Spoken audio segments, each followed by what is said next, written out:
Lord Mayor yasima abebembezi hamwe n'abanyamakuru ahabo kutambuza gye huru yo kushoroza gye mishoro hamwe no kukozesa gye sente ekiretire batunga awadi ey'imbarra etungira omu kurundana sente.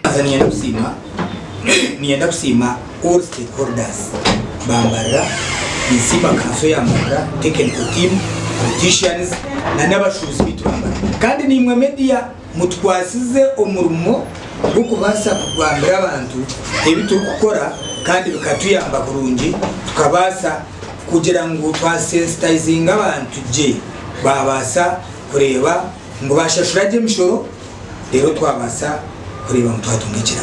Lord Mayor Kachebezi yashobora ko sente z'kanso yahinguza neze mishara ukore enguuto n'ebindi kandi nizakorwa mu central government hamwe n'emishoro. Twine sente za Usmedi mbwena ati Usmedi phase 1 ehwire turiyo twendire nayo amana ke yandayendekere hamwe na Bishop Swati so hati nichore bilezi ne sente zo kurwa mu central government ezirwija kwazigeze mishara ezirwija kwazigeza conditional grants zimwe hamwe na nezindi za pensioni kandi hamwe na nezindi za road fund. Ombyo kurinda ebyo buhangwa Kachebezi yasha abantu okwatanziza hamwe okurebuka ngo barinde ebyo buhangwa. Kachambura n'emitu yitubire abembuzi abenshi batari kuzita omuju bakazirisesh emiti ya Major Victor Bwana etugire ko kushangisyo ryembuzi huna turi kureba ngo turbabeyanga kandi kiri kunsasa omutwe kuri kuba gutuziri oshanga abantu bona nwe batira umtu beshushe kiri umutu. Boneta Shobya Karusya uri speaker wa Mbarara City Council yabereka ko Mbarara City Council niyekizeye kurundana gye sente kandi yashobora kucimido bwa hati ebahire sente okuzukozesa omukongera kutungura Mbarara.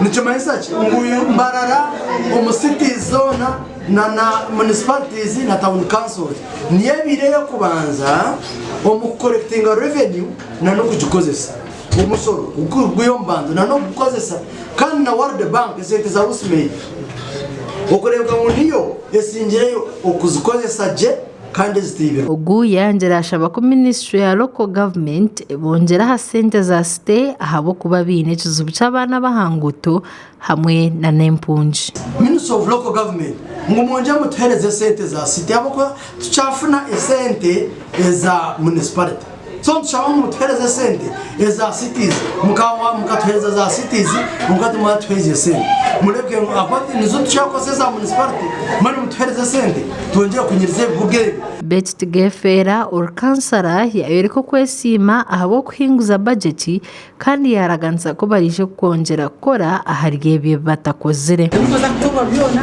nukoza kukorwa sente aho ziraruke nuko zirashashije nuko zirashubize nizo twajya by the grace of God tukora dusingire birabo site yitu yambarira irishoroza kandi bakedireta bikora imhanda kozire kandi takakozwe neza gukorwa. Jacqueline Kankunda or deputy RCC Mbarara City yashaba kubatekaho budget ya emergency okuyamba habuhereza omurimbara. Tuyatwirutine mashita so biza kushanga mu screen search bikaba abayituro tuza kwihaye kode zabo shanga tutine mashita polisi sore polisi tine fiwe so to njona ni zinjira hangu habe budget ya emergency. Ogu yanjira ashobora kuba aratekaho kumanyiso mbazire okurebuka ngo bacendeza abana ba street.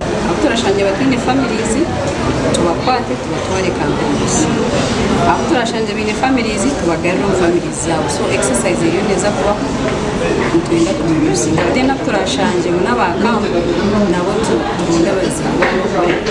Mbarara City Council etunjire award yo kushoroza gye sente hamwe no kuzikosa jo mu ihanga ryona okurwa mu World Bank hamwe na Ministry y'Amataka.